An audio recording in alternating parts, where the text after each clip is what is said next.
Assalamualaikum everyone, hope so you guys are doing very well. Today is the organic series का हमारा session 5 और उसके बाद एक सेशन रह जाएगा session 6. So basically in the session 5 जो चीज़ें हमने कवर करनी है they are we will cover phenol. ठीक है, फिनॉल का पूरा टॉपिक हम कवर करेंगे, ईस्टर का कवर करेंगे, उसके बाद बाकी सारे हमारे जो ग्रुप्स होते हैं वो सब कंप्लीट हो चुके हैं. उसके बाद वी हैव पॉलीमराइजेशन का टॉपिक जो कंप्लीट करेंगे एंड देन वी हैव कोल का एक टॉपिक रहता है वो कंप्लीट करेंगे एंड द क्रैकिंग टॉपिक यानी चैप्टर 6 का कुछ चैप्टर 6 के टॉपिक्स कवर करेंगे and phenol and Easter. So phenol is very important. Phenol का एक क्वेश्चन आता है जो कि मस्ट है कि जो कि बच्चों को नहीं पता होता है. यूजुअली बच्चों को नहीं पता कि फिनॉल का दूसरा नाम क्या होता है. सो फिनॉल का दूसरा नाम होता है कार्बोलिक एसिड. तो ये चीज़ आपको पता होनी चाहिए कि what is the name of phenol. It is a carbolic acid. ठीक है, ना कि कार्बोक्सिलिक. ये पेपर में आया हुआ है, एमसीक्यूज में आया है कि what is the name of phenol. तो फिनॉल का नेम होता है कार्बोलिक एसिड. अब बेसिकली फिनॉल दिखता कैसा है, C6H5OH. ठीक है, this is the formula of phenol. ये फिनॉल का फॉर्मूला पता होना चाहिए. इसका स्ट्रक्चर कैसा दिखता है, जैसे बेंजीन होता है, पूरा का पूरा बेंजीन, उस बेंजीन के साथ एक OH का ग्रुप लग जाए यानी एक अल्कोहल का ग्रुप, हाइड्रोक्साइड का group. Now this is called as phenol. ठीक है, this is a phenol. Phenol का दूसरा नाम क्या है, कार्बोलिक एसिड. तो एमसीक्यूज में ऐसे भी आ सकता है कि what is the formula of phenol is also called as, या ऐसे भी आ सकता है कार्बोलिक एसिड का फॉर्मूला बताएं. अब आपको जब पता ही नहीं कि कार्बोलिक एसिड क्या है, फिनॉल है, तो आप उसका फॉर्मूला क्या बताएंगे, राइट. तो ये कुछ इंपॉर्टेंट और बेसिक चीज़ थी जो कि एग्जाम्स में आ जाती है. उसके अलावा जो है ना, हमारे पास फिनॉल के बहुत सारे एक ग्रुप्स होते हैं. ठीक है, लाइक एक डिपेंड करते हैं नंबर ऑफ हाइड्रोजन्स पे, नंबर ऑफ हाइड्रोक्साइल ग्रुप्स पे. ठीक है, अब हमारे पास क्या होता है कि OH. ठीक है, यहाँ पर क्या आ गया, OH हाइड्रोक्साइल ग्रुप. ये जो सर्कल है ना, ये भी शो करता है फिनॉल है ये भी. ठीक है, मतलब बेंजीन की रिंग शो करता है. We have 1 OH. ठीक है, एक OH है, इसका मतलब है ये क्या होगा हमारे पास, this is a monohydric. Monohydric है ये. इस मोनोहाइड्रिक को क्या कहते हैं, फिनॉल कहते हैं या कार्बोलिक एसिड कहते हैं. ठीक है, ये 3 नाम हो गए, इसको याद रखिएगा. उसके अलावा अगर हमारे पास फिनॉल के मेटा ग्रुप पे, ठीक है, OH, अभी दूसरा कहाँ जा रहा है, इस मेटा ग्रुप पे, this is a Meta group. ठीक है, मेटा ग्रुप पे कोई एक OH होगा तो इसका नाम क्या होगा, रिजोर्सिनोल. ठीक है, ये नाम याद रखने हैं, रिजोर्सिनोल.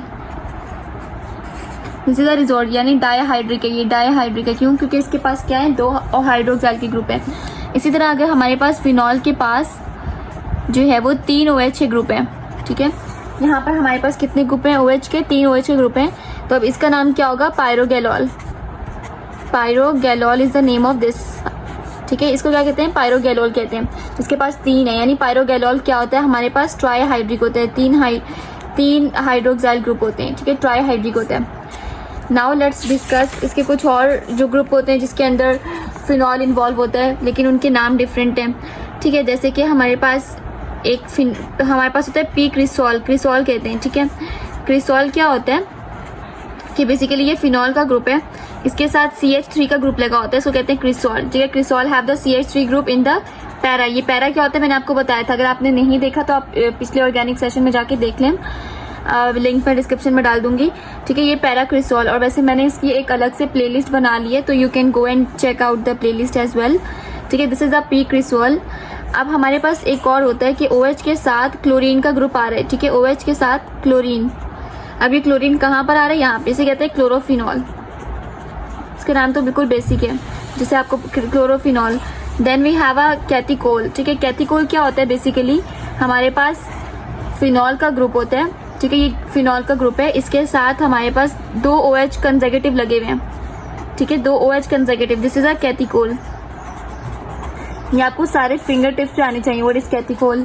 अच्छा, इसके अलावा हमारे पास रिजोर्सिनॉल तो हमने पढ़ लिया है, जो हमारे पास फिनॉल का ग्रुप होता है, OH लगे हुए होते हैं 2. ठीक है, ये क्या हो गया, रिजोर्सिनॉल. इसके अलावा एक होता है हाइड्रोक्विनोन, बहुत इंपॉर्टेंट है, ये आ जाता है समटाइम. ठीक है, हाइड्रोक्विनोन क्या होता है, 2 OH लगे होते हैं. देन वी हैव एक और पिक्रिक एसिड, बहुत बहुत इंपॉर्टेंट है, इसका नाम आता है कि what is the picric acid. तो आपको पता होना चाहिए कि पिक्रिक एसिड का दूसरा नाम क्या है.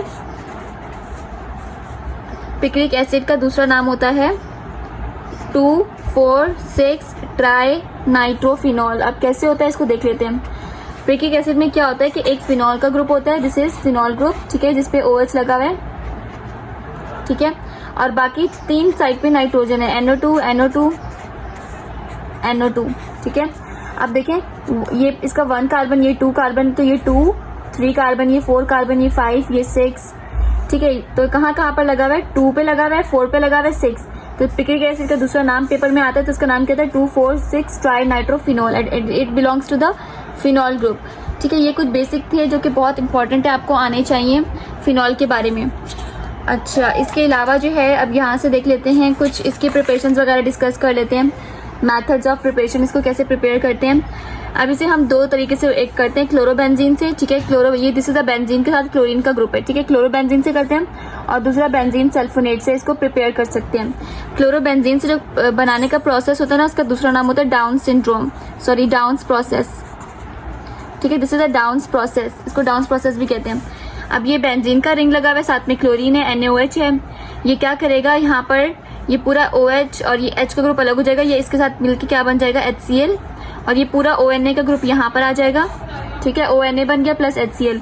अब ONA दोबारा HCl से रिएक्ट करेगा तो क्या हो जाएगा, ये बन जाएगा NaCl, ठीक है। NaCl से रिएक्ट करेगा और ये क्या बन जाएगा, ऊपर जाके OH, ठीक है। इन शॉर्ट क्या होता है, क्लोरोबेंजीन से हमारे पास क्या बन जाता है, फिनॉल। उसके बाद फ्रॉम बेंजीन सल्फोनेट SO3Na है, इसमें क्या होगा कि इसके अंदर भी सेम टू सेम वैसे ही होगा जैसे हमारे पास इसमें हुआ है, ठीक है। NaSO3 निकलेगा, ठीक है, और ONA जाके इसके साथ रिएक्ट करेगा, ठीक है, ONA, and then this ONA react with the Cl, ये क्या बन जाएगा, NaCl, और ये हाइड्रोजन ऊपर चला जाएगा तो क्या बन जाएगा, OH, यानी फिनॉल का group. So this is how it is going to form chlorophenol from the benzene sulphonate या फिर क्लोरोबेंजीन। ये 2 ही मेथड है जिससे हमारे पास बन सकता है। अब इसके अंदर जो टेम्परेचर होता है 300 डिग्री सेल्सियस, 280 atm जो है वो प्रेशर होता है, 10% जो NaH लेते हैं ना वो 10% होता है। ये सारी चीज़ें आपको आनी चाहिए, याद होनी चाहिए, ठीक है। Now we are going to discuss some of the physical properties, कि बेसिकली क्या प्रॉपर्टीज होती हैं हमारे पास, फिनॉल के पास क्या क्या प्रॉपर्टीज होती हैं, स्पेशल प्रॉपर्टीज जो होती हैं। सबसे पहले तो ये कलरलेस होता है, ठीक है। हमारे पास फिनॉल एक कलरलेस होता है। इसका बॉइलिंग पॉइंट आपको आना चाहिए, कितना होता है, 182 डिग्री सेल्सियस। इसका जो बॉइलिंग पॉइंट, मेल्टिंग पॉइंट कितना होता है, 43 डिग्री सेल्सियस, बस इतना याद रखना है। नाउ इसके केमिकल रिएक्शंस को डिस्कस कर लेते हैं, ठीक है, यानी ये जो रिएक्शंस वगैरह करते हैं। अब अगर हम फिनॉल को, सबसे पहला रिएक्शन ये करता है, पहले सब रिएक्शंस के नाम लिख लेते हैं। सबसे पहला रिएक्शन ये करता है सोडियम हाइड्रोक्साइड के साथ, ठीक है, यानी किसके साथ, NaOH के साथ, विद सोडियम हाइड्रोक्साइड के साथ। एक करता है ये जिंक डस्ट के साथ, ठीक है, यानी जिंक के साथ। और हमारे पास ये हाइड्रोजन, एडिशन ऑफ हाइड्रोजन से भी हाइड्रोजिनेशन जिसे कहते हैं, ठीक है, उसके साथ भी हमारे पास फिनॉल रिएक्शन करता है। हेलोजिनेशन के साथ भी हमारे पास फिनॉल रिएक्शन करता है। नाइट्रेशन भी करवाता है फिनॉल, ठीक है, बहुत सारी चीज़ें करवाता है, नाइट्रेशन भी करवाता है। उसके बाद बाकी सारी चीज़ें देख लेते हैं, सल्फोनेशन भी करवाता है, ठीक है, नाइट्रेशन, सल्फोनेशन, ये सारे करते हैं। अब पहले देख लेते हैं कि इसका रिएक्शन NaOH के साथ क्या होगा, ठीक है। हमारे पास जब फिनॉल रिएक्ट करेगा, दिस इज OH, फिनॉल ने रिएक्ट करा NaOH से, तो ये इसने क्या देगा हमेशा, देखें ये OH, ये क्या हो जाएगा, वाटर निकल जाएगा इसमें से, ठीक है। क्या हुआ, वाटर निकल गया, तो अब क्या बच गया, ONA बच गया, ठीक है। नहीं, बेंजीन के साथ क्या आ गया, ये इसको कहते हैं सोडियम फिनॉक्साइड। हमारे पास क्या बनेगा, sodium phenoxide. Now zinc dust, अब ये तो हो गया, इसने क्या बनाया इसके साथ, इसके रिएक्शन में सोडियम फिनॉक्साइड बनाया। अब जिंक की बात करते हैं, तो जब हमारे पास फिनॉल होगा, ठीक है, विद द जिंक, जब हमारे पास फिनॉल होगा और जब वो जिंक से रिएक्ट करेगा तो ये क्या बना देगा, ZNO, ठीक है, बेंजीन बन जाएगी और साथ में ZNO रिलीज हो जाएगा, ठीक है। यानी जिंक के रिएक्शन के अंदर ये क्या फॉर्म करता है, बेंजीन बनाता है। नाउ लेट्स टॉक अबाउट के हाइड्रोजिनेशन, यानी हाइड्रोजन ऐड करते हैं जब हम लोग, ठीक है। हाइड्रोजिनेशन में ये क्या करता है, हाइड्रोजिनेशन क्या होता है, is a process in which we are going to add the hydrogen, ठीक। तो अब अगर ये फिनॉल का ग्रुप है, OH ये फिनॉल का ग्रुप है, इसके अंदर हम लोग हाइड्रोजन ऐड कर रहे हैं, ठीक है। अब ये क्या करेगा, अपने अंदर से हर जगह हाइड्रोजन ऐड कर लेगा, यहाँ पर भी, यहाँ पर भी, यहाँ पर भी, और डबल बॉन्ड खत्म कर देगा, ठीक है। हाइड्रोजिनेशन में हमेशा डबल बॉन्ड, ट्रिपल बॉन्ड जो भी होता है ना वो खत्म हो जाते हैं। OH तो पहले से लगा हुआ था, अब एक और हाइड्रोजन आ जाएगा, इधर भी हाइड्रोजन, सबके पास एक हाइड्रोजन लगा हुआ था, राइट। अब सबके पास क्या हो जाएगा, 2 हाइड्रोजन हो जाएंगे और इनके अंदर से बॉन्ड टूट जाएगा, तो ये क्या बन जाएगा, साइक्लोहेक्सेनॉल। हेक्सेनॉल क्यों कह रही हूँ, क्योंकि OH का ग्रुप लगा हुआ है, अल्कोहल का ग्रुप लगा हुआ है, साइक्लोहेक्सेनॉल बन रहा है, ठीक है। नाउ लेट्स नंबर 4 क्या हो गया, हाइड्रोजनेशन के हमारे रिजल्ट में क्या बनता है, cyclohexanol. Now it's number 4। Number 4 होता है हेलोजिनेशन। हेलोजिनेशन क्या मतलब है, किसी भी हेलोजन ग्रुप का ऐड होना। अब हेलोजन क्या हो गया, क्लोरीन, ब्रोमीन, ये सब हेलोजन है, ठीक है। फिनॉल हमने लिया, अब इस फिनॉल के अंदर हेलोजन डाला। हेलोजन क्या है, कोई भी फिनॉल, कोई भी हेलोजन का ग्रुप। मैंने लिया है ब्रोमीन, ठीक है, क्योंकि आपकी बुक में भी ब्रोमीन है।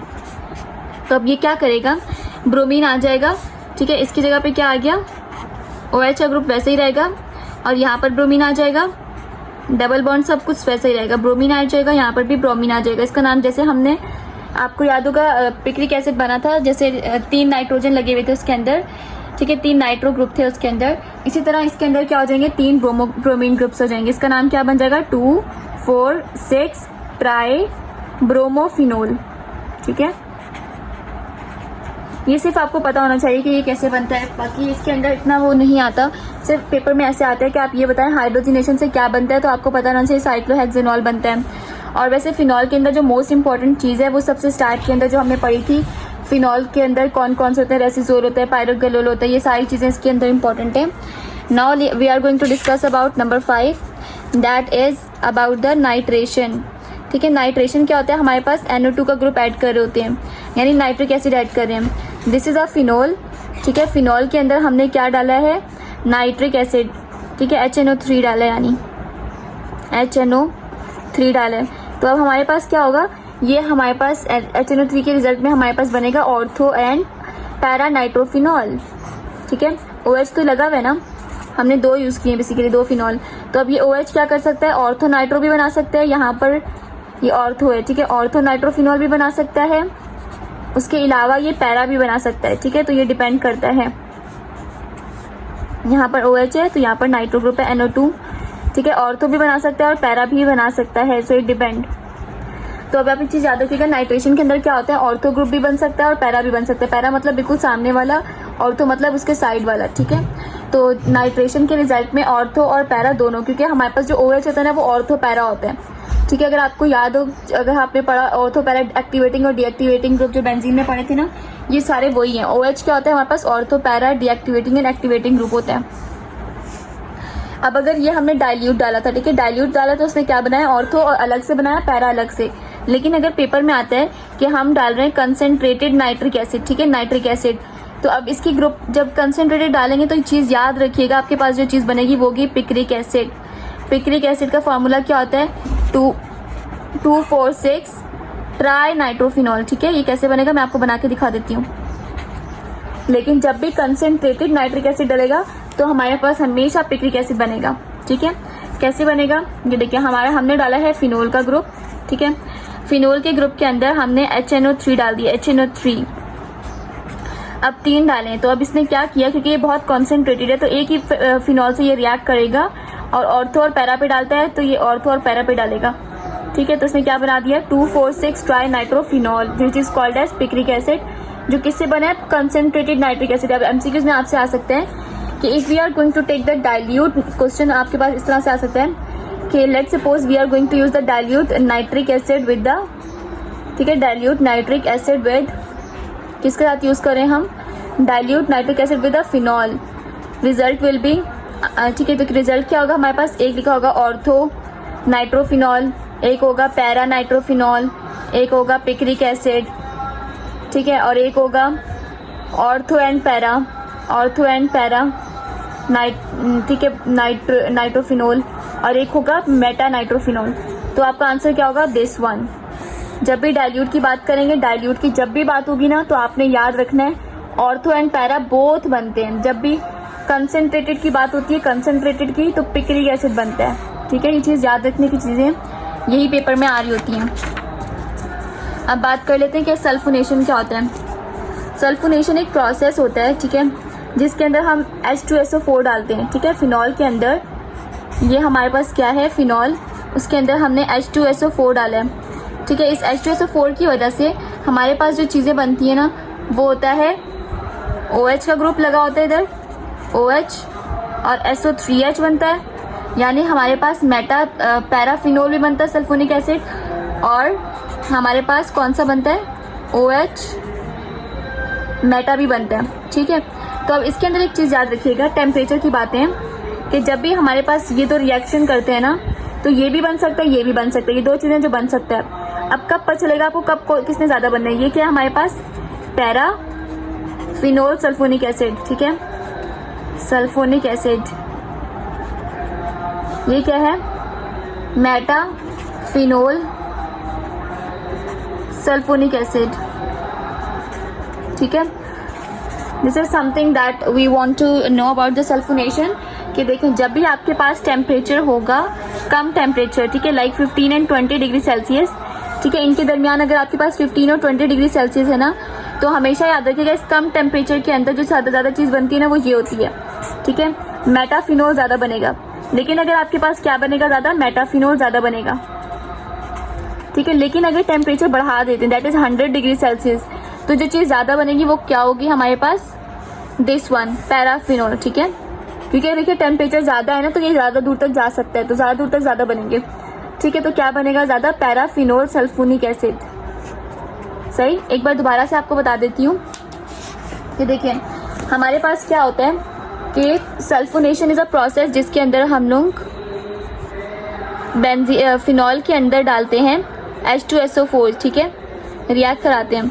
अगर आपने 20 टेम्परेचर दिया है ना तो ज़्यादा क्या बनेगा, मेटा बनेगा। ठीक है, मेटा सल्फोनिक एसिड बनेगा। यहाँ पर OH है, यहाँ पर क्या रहेगा, SO3H, ये वाला बनेगा। बनेंगे तो ज़्यादा, लेकिन मेजर ये बनेगा। ठीक है, और माइनर क्या बनेगा, पैरा वाला हमारे पास माइनर बनेगा। दिस इज अ माइनर, ये बनेगा। ठीक है, this is a major, this is a minor for the temperature 20। Whenever the temperature is 20 degree Celsius, तो मेजर हमारे पास पोर्शन इसका बनेगा और माइनर इसका। और जब अगर टेम्परेचर 100 डिग्री सेल्सियस होगा तो मेजर किसका होगा, दिस वन, किसका होगा 100 डिग्री सेल्सियस में, पैरा का।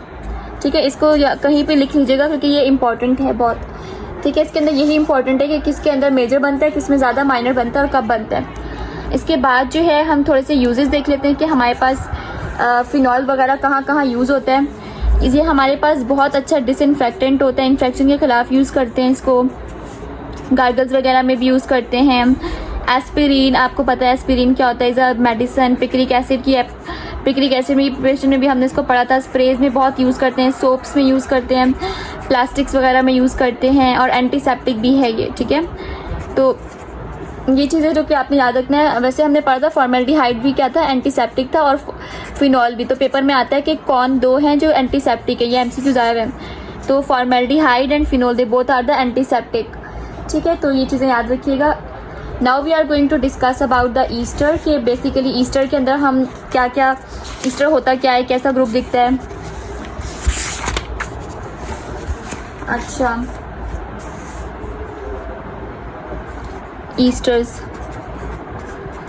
अब हमारे पास ये एक आखिरी रहता है ईस्टर्स। ईस्टर्स का ग्रुप क्या होता है, C डबल बॉन्ड O और एक और O, उसके बाद यहाँ पर कोई भी अल्काइल ग्रुप लगे होते हैं। This is a Easter. ठीक है, this group is what, carboxylic acid. ये क्या है हमारे पास, कार्बोक्सिलिक एसिड, कार्बोक्साइल ग्रुप।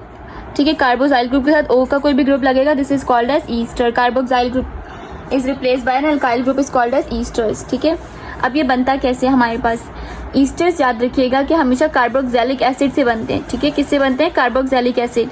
जब भी आप कार्बोक्सिलिक एसिड के अंदर, ठीक है, कार्बोक्सिलिक एसिड से ये क्या बनते हैं, ईस्टर्स बनते हैं। सही, अब कार्बोक्सिलिक एसिड से क्या करते हैं, इसके अंदर आपने हाइड्रोजन ऐड करा। ठीक है, हाइड्रोजन ऐड करेंगे तो क्या हो जाएगा, ये ग्रुप होता है C double bond OH, R group, और ये जाके क्या बन जाएगा, ईस्टर। इसके हम आगे पढ़ लेंगे, बस अभी याद रखने की चीज़ ये है कि प्रिपरेशन में पढ़ेंगे कि ईस्टर्स किससे बनता है, कार्बोक्सिलिक, क्योंकि basically it is derive from the, यहाँ पे R की जगह क्या होता है, H आ जाए तो ये कार्बोक्सिलिक एसिड बन जाएगा, H खत्म कर दें तो ये क्या बन जाता है, ईस्टर्स। तो ईस्टर बेसिकली कहाँ से आ रहा है, कार्बोक्सिलिक एसिड से आ रहे हैं। अब इसके जो नाम वगैरह हैं वो आप देख लीजिएगा कि कैसे लिखते हैं। मिथाइल फॉर्मेट होता है, इथाइल एसीटेट होता है, इथाइल प्रोपिनेट वगैरह होता है। अब इसकी बात कर लेते हैं प्रिपरेशन वगैरह की, ये कैसे बनता है। सही, इसकी प्रेपरेशन कैसे होती है, हमने एक चीज़ पढ़ी थी स्टेरिफिकेशन, ठीक है। स्टेरिफिकेशन इज़ वेरी इंपॉर्टेंट, ये वैसे हम पहले पढ़ चुके हैं। स्टेरिफिकेशन होता है हमारे पास अल्कोहल प्लस एसिटिक एसिड जब रिएक्ट करता है तो इसको कहते हैं ईस्टर बनता है उसकी फॉर्मेशन में। इस पूरे प्रोसेस को कहते हैं स्टेरिफिकेशन। अब कैसे बनता है हमारे पास कि एक हमारे पास एसिटिक एसिड है, what is the formula of acetic acid, CH3 C double bond O और साथ में OH और प्लस कोई भी अल्कोहल, ठीक है। जैसे हम ले रहे हैं इथेनॉल C2H5 और OH। तो अब ये क्या करेंगे, इसका हाइड्रोजन इसका OH आपस में रिएक्ट करके और ये क्या बना देगा, ईस्टर, ठीक है। इसका हाइड्रोजन इसका OH आपस में मिलेंगे और क्या बना देंगे, CH3 C double bond O और ये पूरा ग्रुप इधर आ जाएगा, ठीक है। O और C2H5 ये बन गया ईस्टर का ग्रुप और साथ में क्या रिलीज हुआ है, वाटर, ठीक है। तो एक चीज़ याद रखिएगा, esterification is a process in which alcohol plus acetic acid react together, it will form Easter. ये ऐसा रिएक्शन है जो कि बहुत ज़्यादा इंपॉर्टेंट है और ये वाहिद रिएक्शन है जो कि ईस्टर्स बनाता है, ठीक है। इसलिए हम कहते हैं कि कार्बोक्सिलिक एसिड, हमारे पास सिर्फ कार्बोक्सिलिक एसिड जो है ना वो ईस्टर बनाता है। क्यों कहते हैं, क्योंकि this is a carboxylic acid, this is the ester and it form carboxylic is going to form the ester, ठीक। This is a carboxylic acid which form what, ester, इसने ईस्टर बनाया। इसकी अब कुछ प्रॉपर्टीज बना लेते हैं कि ईस्टर की एक बात बहुत ज़्यादा मशहूर है कि इसकी स्मेल बहुत अच्छी होती है, it have a fruity smell, ठीक है। MCQs में आता है कि which organic group have the like a pleasant fruity smell, तो it ester have the pleasant and fruity smell. बाकी स्पेसिफिक ग्रेविटी कितनी होती है ये एग्जाम में आ जाती है समटाइम, तो आपको पता होना चाहिए 0.9 होती है ईस्टर्स की और 77 इसका मेल्टिंग पॉइंट होता है, ठीक। Now we are going to discuss about the chemical reactions. इसके केमिकल रिएक्शंस क्या हैं। अच्छा, एक और बात भी ईस्टर की इंपॉर्टेंट है, फ्रूटी स्मेल क्यों होती है, क्योंकि हमारे पास हमें ज़्यादातर ये इसकी ना स्मेल पाइनएप्पल जैसी फ्रूटी स्मेल होती है, तो पाइनएप्पल के अंदर भी हमें ये मिल रहा होता है। अच्छा, इसके जो रिएक्शंस हैं अब उसको थोड़ा सा डिस्कस कर लेते हैं बुक से ताकि आपको समझ आ जाए। देखिए हमारे पास क्या होता है, इसके केमिकल रिएक्शन है, एक है हाइड्रोलाइसिस इन एसिडिक मीडियम, ठीक है। एसिडिक मीडियम हमने लिया ethyl acetate, this is a ethyl acetate, इसका रिएक्शन करा रहे वाटर से। तो ये जब हमने इसके अंदर वाटर डाला है तो अब आप खुद बताएं स्टेरिफिकेशन के उल्टा क्या होगा, ये बनाएगा acetic acid and ethanol, is it, बिल्कुल यही, ठीक है। Acetic acid and ethyl alcohol यानी इथेनॉल। जब भी एसिडिक मीडियम में डालेंगे इसको, यानी किसी भी एसिडिक मीडियम में डालेंगे तो ये क्या बनाएगा, वापसी वही चीज़ें बनाएगा जो इसने, जैसे स्टेरिफिकेशन का वापसी उल्टा होगा। स्टेरिफिकेशन क्या होता है, acidic acid plus ethyl alcohol मिला तो इसने क्या बनाया, एसिड ईस्टर। अब ईस्टर और एसिडिक मीडियम मिलेगा, एसिडिक, याद रखिएगा ये पेपर में आता है, एसिडिक मीडियम होगा तभी ये एसिडिक एसिड और इथाइल अल्कोहल बनाएगा, ठीक है। अगर आप बेसिक मीडियम डालेंगे तो ये क्या बनाएगा, sodium acetate and ethyl alcohol, ठीक है। इसकी सूरत में क्या बनाएगा, sodium acetate and ethyl alcohol, यानी इथाइल अल्कोहल दोनों ही सिचुएशंस में ये बना रहे हैं, ठीक है। Now let's talk about kind of chapter 6 के कुछ टॉपिक्स हैं जो कि they are very important. Isomerism मैं थोड़ा सा बता देती हूँ, what is isomerism, which have the same molecule, ऐसे मॉलिक्यूल इनके मॉलिक्यूलर फार्मूला तो सेम है but they have a different kind of arrangement and the structural formula, ठीक है। This is called as isomerism. और ये टॉपिक जो है वो मैं आपको मतलब अपने नेक्स्ट सेशन में सेंड कर दूंगी पूरा, नेक्स्ट सेशन 6 में। लेट्स टॉक अबाउट पॉलीमराइजेशन, ठीक है।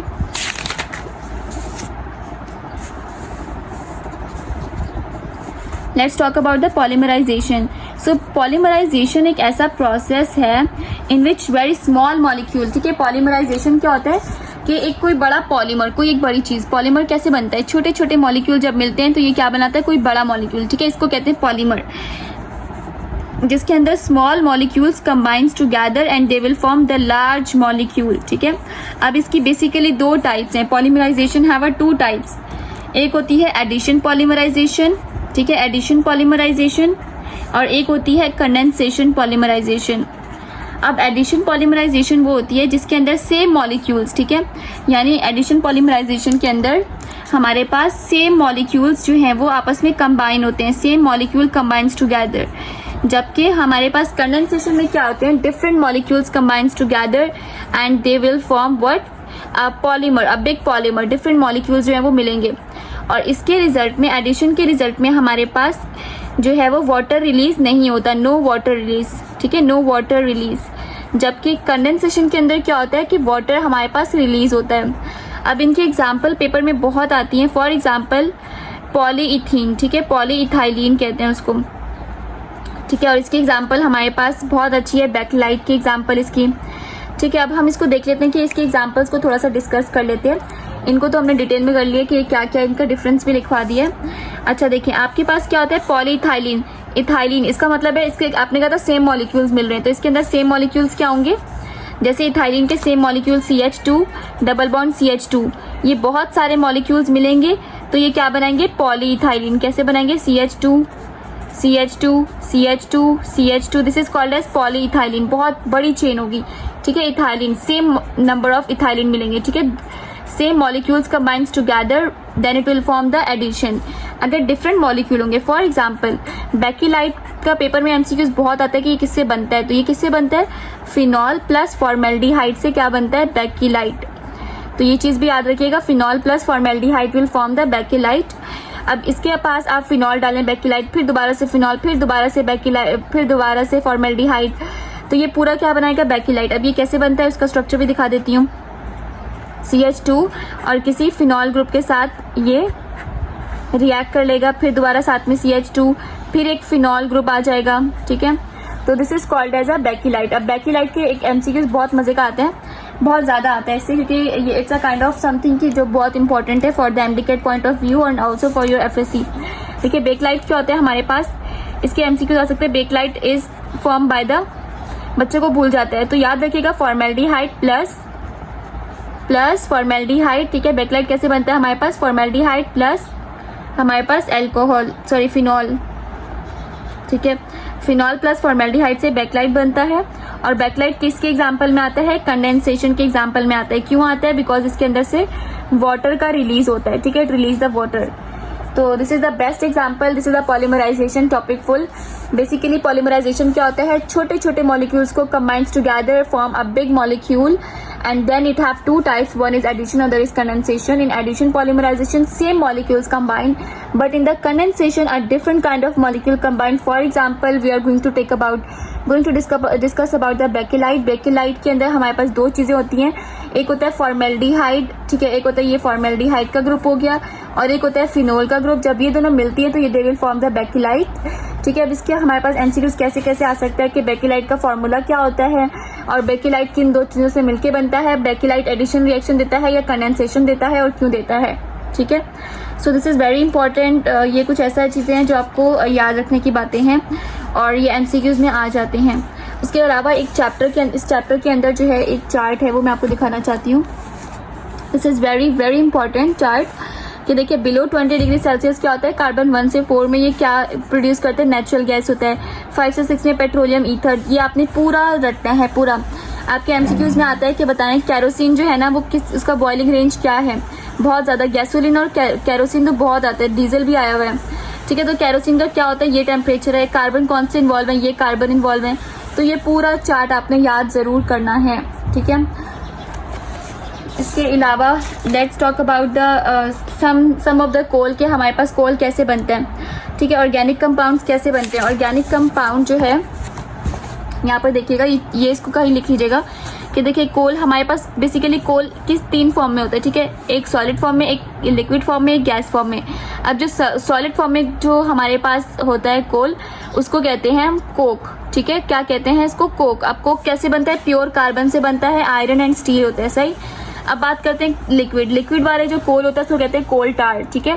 अब ये कोल टार किससे बनता है, coal tar is form from the component of coal tar that is benzene, ठीक है, इसको कहीं लिख लीजिएगा। Then we have the coal gas. Coal gas is a main product of the fuel, और ये कहाँ से आता है, मीथेन से और हाइड्रोजन से, it is used as a fuel, ठीक। तो ये कुछ चीजें हैं जो बहुत ज्यादा इंपॉर्टेंट हैं, इसको याद रखिएगा।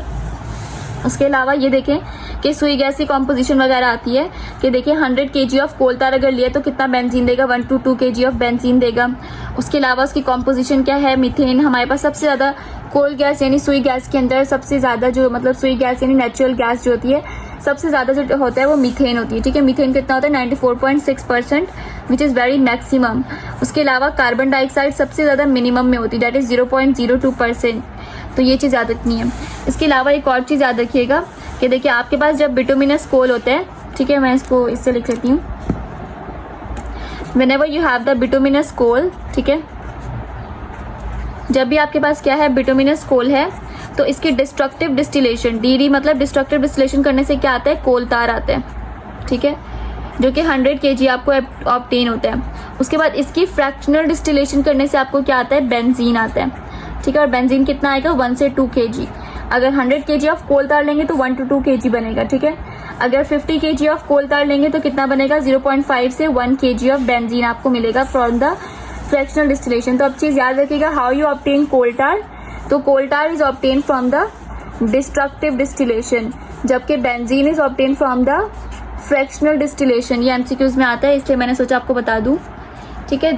तो this is important, this is all about the this is all about the session 5 of organic series. एक announcement है, everyone out there who want to get admission in the BMed, you can join BMed batch C which is going on, और last day of registration is 15th May, so better to join before the session because I will not add anyone, और मेरे session के अंदर like in batch B BMed and batch C BMed we have just 30 students and I wouldn't take more than 30 students, so better कि आप first come first serve पे होगी आपकी seat. अल्लाह हाफिज़, टेक केयर। जो समझ में ना आए you can ask me in the comment section.